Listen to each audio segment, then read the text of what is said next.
Assalamualaikum warahmatullahi wabarakatuh. Apa kabarnya teman-teman? Balik lagi di channel kajian online.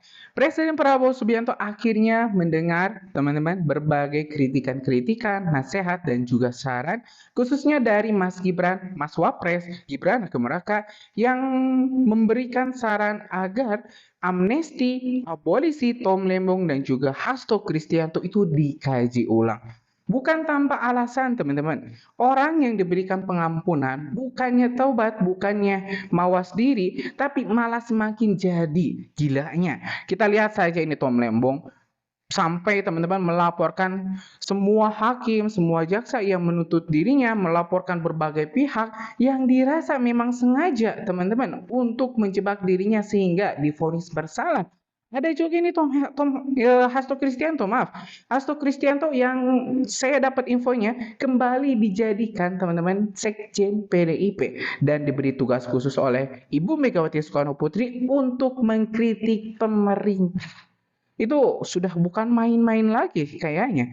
Nah, teman-teman, dari berbagai hal ini tentu Pak Prabowo harus melihat kenyataan di lapangan bahwa rupanya amnesti dan abolisi ini malah menjadi senjata makan tuan.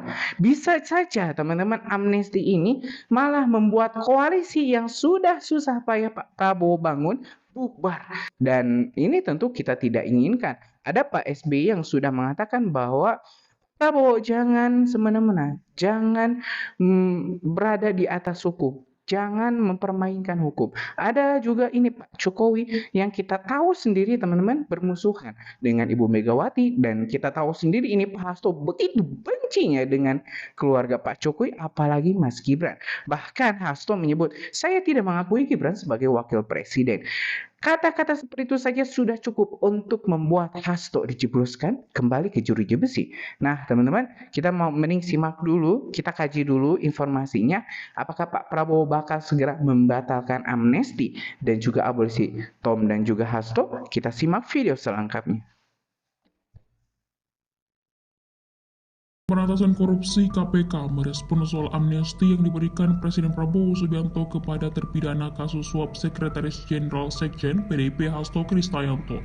Wakil Ketua KPK, Johanis Tanak, dilansir dari Kompas.com, mengatakan amnesti hanya menghapus hukuman yang diputus pengadilan. Tapi Hasto tetap dinyatakan bersalah karena melakukan tindakan pidana korupsi atau bahasa lainnya koruptor. Menurut Johanis, amnesti adalah bagian dari kebijakan yang diberikan oleh Presiden kepada terdakwa atau terpidana berdasarkan hak yang dimiliki dengan memperhatikan pertimbangan dari DPR, sebagaimana diatur dalam ketentuan pasal 14 ayat 2 Undang-Undang Dasar 1945. Dalam artian, Hasto hanya tidak menjalankan hukuman penjara, tapi tetap disebut bersalah karena korupsi. Soal kapan Hasto akan dibebaskan dari rumah tahanan KPK, Johanis mengatakan KPK bisa mengeluarkan Hasto setelah menerima surat keputusan amnesti dari Presiden yang telah disetujui di DPR. Johanis mengatakan hingga saat ini KPK belum menerima surat tersebut. Ya kan? Oh ya, ini ada apa abolisi, ya kan? Terus abolisi itu bukannya apa? Perbudakan ya.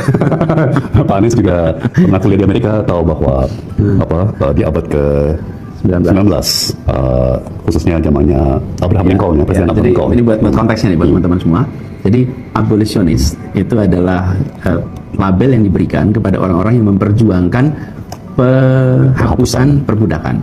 Jadi abolition itu adalah gerakan penghapusan perbudakan. Jadi ketika Tom nggak tahu artinya abolisi apa. Secara konstitusi kita. Taunya abolisi itu soal perbudakan. Betul. Jadi namanya ada yang kena human trafficking gitu ya atau? Anies Baswedan dan Tom Lembong adalah dua politisi yang kehilangan urat malu dan sangat nista. Anies dan Tom mungkin akan terus memainkan peran ini, menertawakan, meremehkan, dan memutarbalikkan cerita. Karena bagi mereka, yang penting adalah menjaga ambisi tetap hidup, meski rasa terima kasih telah lama mati. Dan bangsa ini harus memutuskan, apakah kita rela dipimpin oleh orang yang membiarkan rasa kemanusiaan terkubur hanya demi menjaga panggung politiknya tetap bersinar. Di mata rakyat, kematian rasa terima kasih bukan sekadar kelemahan moral, ia adalah sinyal bahaya. Sebab jika seorang politisi tidak mampu menghargai pihak yang pernah menguntungkannya, apa jaminannya bahwa ia akan menghargai rakyat ketika berkuasa? Rakyat bukanlah sekutu permanen bagi politisi seperti ini, melainkan sekadar alat yang bisa dipakai lalu dibuang ketika tidak lagi berguna. Psikologi politik mengajarkan bahwa pemimpin yang kehilangan rasa terima kasih akan selalu mengedepankan kepentingan pribadi di atas kepentingan publik. Anies dan Tom Lembong sedang menunjukkan gejala itu dengan terang benderang. Mereka memanfaatkan abolisi sebagai tiket bebas, tetapi di ruang publik mereka mengemas cerita seolah kebebasan itu bukan pemberian, melainkan hak mutlak mereka sejak awal. Strategi ini memang bisa membodohi sebagian pendukung fanatik, tapi bagi rakyat yang jeli, ini adalah tanda bahwa mereka siap mengorbankan siapa saja demi mempertahankan citra dan ambisinya. Efeknya pada persepsi publik sangat jelas, simpati berkurang, rasa percaya menurun. Elit politik pun tidak tinggal diam. Bagi lawan mereka, ini adalah hadiah kampanye yang tak ternilai. Bayangkan betapa mudahnya membangun narasi. Inilah contoh politisi yang tidak tahu diri, yang melupakan jasa dan mengkhianati tangan yang pernah menolong. Serangan semacam ini akan menggaung di media, diperkuat di panggung debat, dan menyusup ke obrolan rakyat di warung kopi. Lebih dari itu, kematian rasa terima kasih ini menegaskan bahwa mereka tidak hanya melupakan jasa, tapi juga meremehkan risiko yang diambil presiden demi mereka. Prabowo mengorbankan modal politiknya, menanggung kritik pedas dari pendukungnya sendiri, bahkan membuka celah bagi oposisi untuk menyerang. Semua itu demi memberikan mereka ruang bernapas. Dan bagaimana balasannya? Tawa sinis dan framing murahan untuk membalik cerita. Jika perilaku seperti ini dibiarkan menjadi norma, kita sedang membangun generasi pemimpin yang percaya bahwa kebaikan hanyalah kelemahan yang harus dieksploitasi. Rakyat harus sadar, pemimpin yang tidak mampu berterima kasih pada satu orang tidak akan pernah sungguh-sungguh berterima kasih pada jutaan orang yang memberinya kekuasaan. Dalam politik, kehancuran jarang terjadi dalam satu malam. Ia dibangun pelan-pelan, dari retakan kecil yang diabaikan hingga akhirnya seluruh bangunan runtuh. Bagi Anies Baswedan dan Tom Lembong, tawa sinis mereka terhadap abolisi bisa jadi adalah retakan pertama itu. Sebuah momen yang di mata sebagian orang terlihat sepele, tapi dalam jangka panjang akan menjadi bukti karakter yang cacat. Publik tidak pernah lupa pada simbol. Dan dalam memori politik rakyat, simbol orang yang dibebaskan tapi mencemooh pembebasnya akan melekat seperti noda yang sulit dihapus. Narasi ini akan terus diulang oleh lawan politik, dimasukkan ke dalam debat publik, disisipkan di headline berita, dan diperbincangkan di warung kopi. Setiap kali mereka berbicara soal moralitas, publik akan teringat pada momen ketika rasa terima kasih mereka dikorbankan demi menjaga ambisi politik. Disinilah bahayanya, citra yang selama ini mereka rawat dengan hati-hati sebagai tokoh bersih, santun, dan berintegritas, perlahan akan terkikis. Sebab rakyat akan bertanya-tanya, kalau terhadap lawan politik yang sudah menyelamatkan saja mereka bisa begitu, apa yang akan mereka lakukan pada kita yang tidak punya daya tawar apa-apa? Pertanyaan itu akan menjadi racun yang merusak elektabilitas dari dalam. Lawan politik mereka pun tidak perlu bekerja terlalu keras. Cukup mengulang fakta ini dengan nada yang tepat dan membiarkan publik mengisi sendiri kesimpulannya. Di medan kampanye, ini adalah amunisi yang sangat efektif. Bukti bahwa di balik tutur kata manis dan pencitraan moral, tersimpan ego yang tidak mengenal rasa terima kasih. Bagi rakyat, ini seharusnya menjadi pelajaran pahit. Jangan mudah terpesona oleh kemasan moral yang rapi atau pidato yang terdengar luhur. Sebab integritas sejati diuji bukan ketika berhadapan dengan lawan, tetapi ketika menerima kebaikan dari lawan. Dan dalam ujian itu, Anies dan Tom telah gagal dengan gemilang. Jika bangsa ini ingin maju, kita harus berani menolak politisi yang membiarkan rasa terima kasih mati demi ambisi. Karena pemimpin seperti itu, ketika sudah duduk di kursi kekuasaan, tidak akan pernah memandang rakyat sebagai subjek yang harus dilayani, melainkan hanya sebagai pijakan untuk melompat lebih tinggi. Sampai tibalah waktunya rakyat pun ditertawakan seperti mereka menertawakan abolisi hari ini. Pada akhirnya, sejarah tidak hanya mencatat siapa yang berkuasa, tetapi juga bagaimana seseorang memperlakukan kebaikan yang datang dari pihak yang mereka anggap lawan. Anies Baswedan dan Tom Lembong akan diingat bukan sebagai tokoh yang gagah berani melawan kekuasaan, tetapi sebagai politisi yang dibebaskan oleh kebijakan negara, lalu menertawakannya seolah itu tidak berarti apa-apa. Inilah puncak kemunafikan politik. Menerima manfaat dari keputusan yang menyelamatkan mereka, sambil menjual citra seakan mereka berdiri murni tanpa bantuan siapapun. Mereka ingin tampil sebagai pahlawan moral, tetapi justru memperlihatkan wajah asli, arogan, tak tahu berterima kasih, dan haus pengakuan. Cuma bayang-bayang bahwa Prabowo di bawah kendali Pak Jokowi. tafsir seperti itu wajar saja. Tetapi setahu saya tidak ada korelasinya dengan hubungan Pak Jokowi dengan Pak Prabowo. Keduanya masih dalam hubungan yang saling menghargai, yang masih kondusif dan sebagainya. Jadi ini lebih dilihat sebagai deal politik sebenarnya. Saya kira Mengalahkan hukum. Pak Jokowi pun paham bahwa ini upaya presiden untuk menjaga kestabilan politik. Dalam rangka apa? Supaya setiap bagian di dalam pemerintahan fokus untuk bekerja mewujudkan agenda-agenda pemerintah ini. Nah, jadi tidak lagi terjebak pada ribut-ribut di tingkat elit lah. Nah, jadi sini pemberian amnesti dan abolisi harus dipahami dalam konteks itu. Ya, selain bahwa itu hak prerogatif presiden, memang ada dampak sosialnya. Dampak sosialnya itu mengurangi potensi ketidakstabilan, mengurangi goncangan-goncangan politik. Ya pastinya ini pilihan yang kontroversial. Semua orang pasti akan bertanya ada apa dengan presiden. Ya termasuk tadi yang disampaikan oleh Pak Budi itu kan benar. Orang juga menilai Pak Presiden tidak konsisten dalam komitmennya terhadap pemberantasan korupsi. Tetapi kita yang dari sisi politik melihatnya, ini memang intervensi politik terhadap proses hukum untuk kepentingan yang lebih besar, yaitu menjaga kestabilan politik. Karena tanpa kestabilan tidak akan jalan untuk proses pembangunan. Ya, tapi sekali lagi tidak ada hubungannya dengan Pak Prabowo berpotensi meninggalkan Pak Jokowi, Nggak ada hubungan sama Iya, justru saya melihat ada kemungkinan ada perubahan dan konstruksi politik ke depan.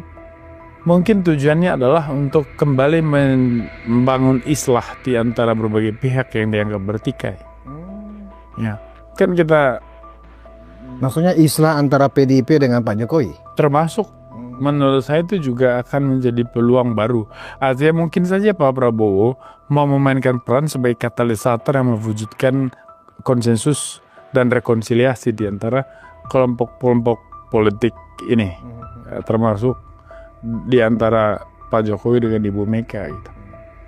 Termasuk juga kalau memang kita sepakat ini lebih kepada deal politik untuk menjaga stabilitas.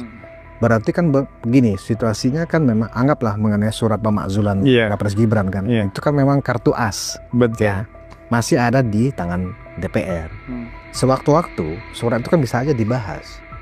Ya toh. Nah, PDIP adalah salah satu yang memiliki kursi terbanyak di DPR saat ini.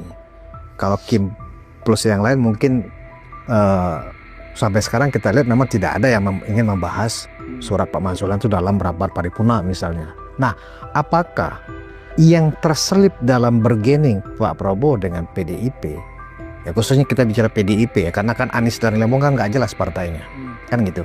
Itu juga termasuk supaya jangan lagi bicara-bicara masalah pemakzulan dan seterusnya. Iya, bisa saja itu cara Pak Prabowo untuk mengatakan hentikanlah semua spekulasi dan gerakan-gerakan liar ini yang ingin mendelegitimasi pemerintahan yang sudah terpilih ini.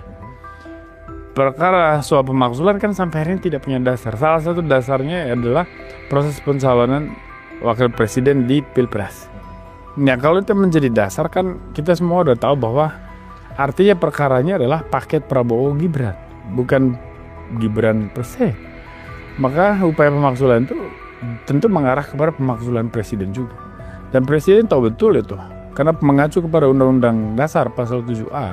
Itu kan pemakzulan hanya mungkin ketika secara pribadi ataupun secara bersama ada pelanggaran terhadap etika, ya ada perbuatan melawan hukum, perbuatan yang tercela dan sebagainya. Ya seperti korupsi, maksiat dan sebagainya. Nah, hal-hal ini kan tidak pernah terjadi. Sampai hari ini kita tidak melihat ada hal itu.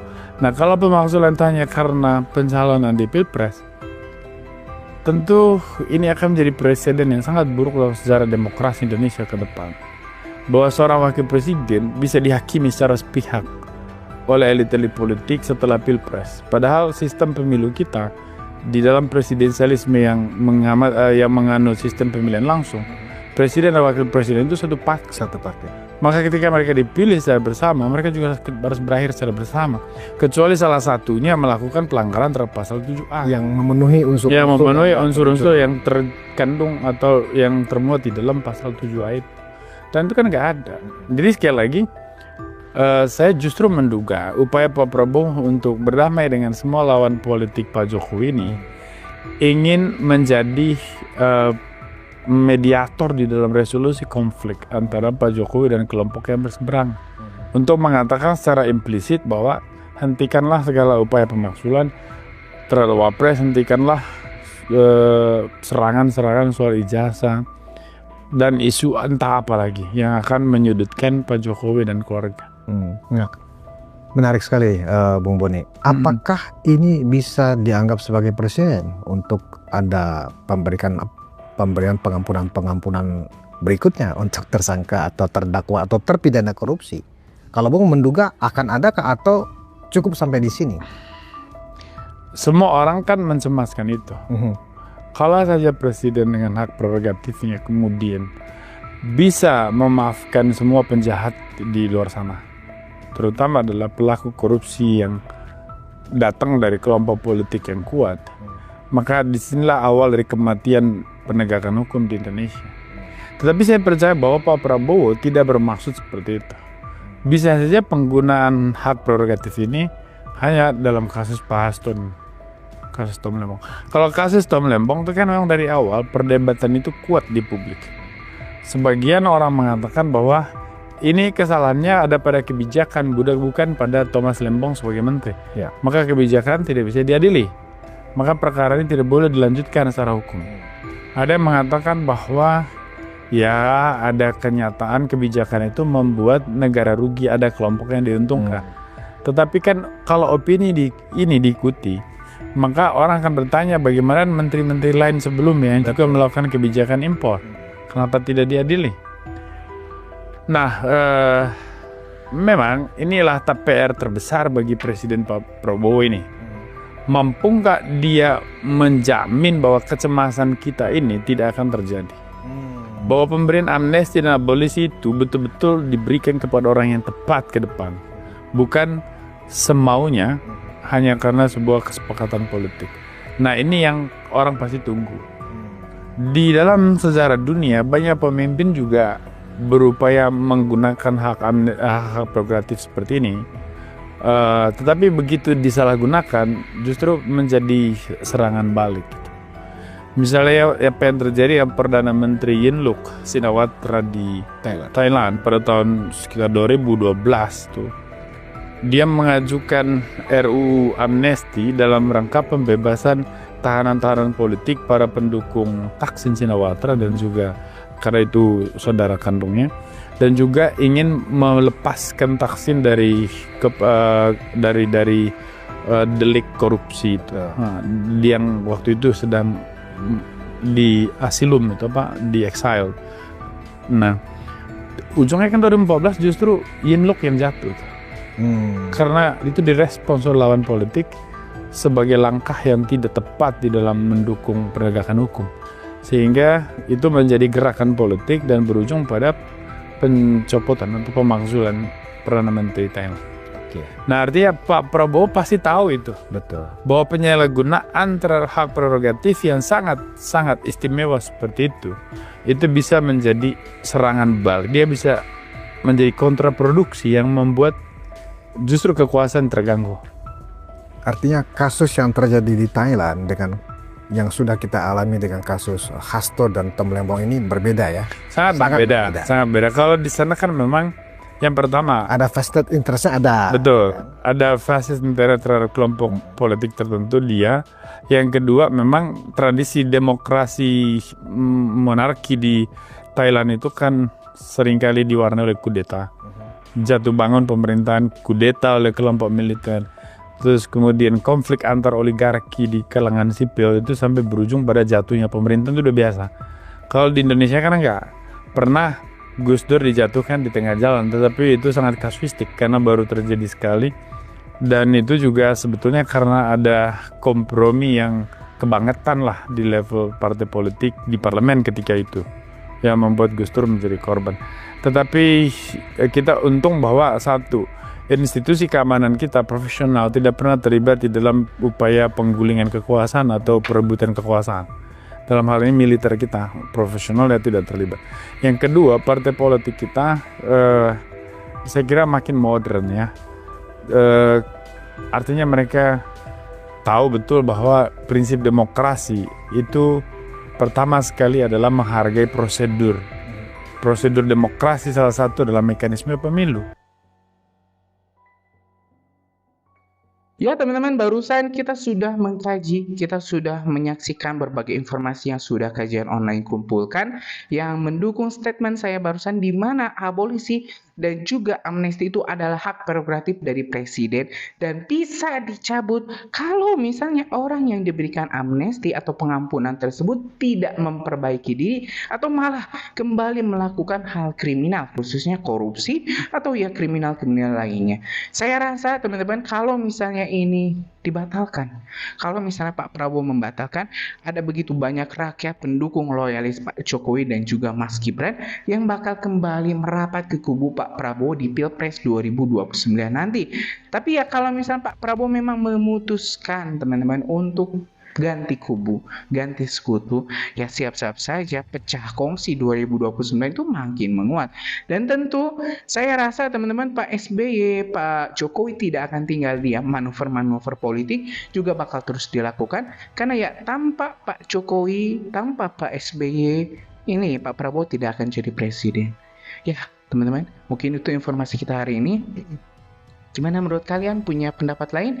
Tulis di kolom komentar, kita bakal diskusikan bersama-sama. Terima kasih teman-teman. Assalamualaikum warahmatullahi wabarakatuh.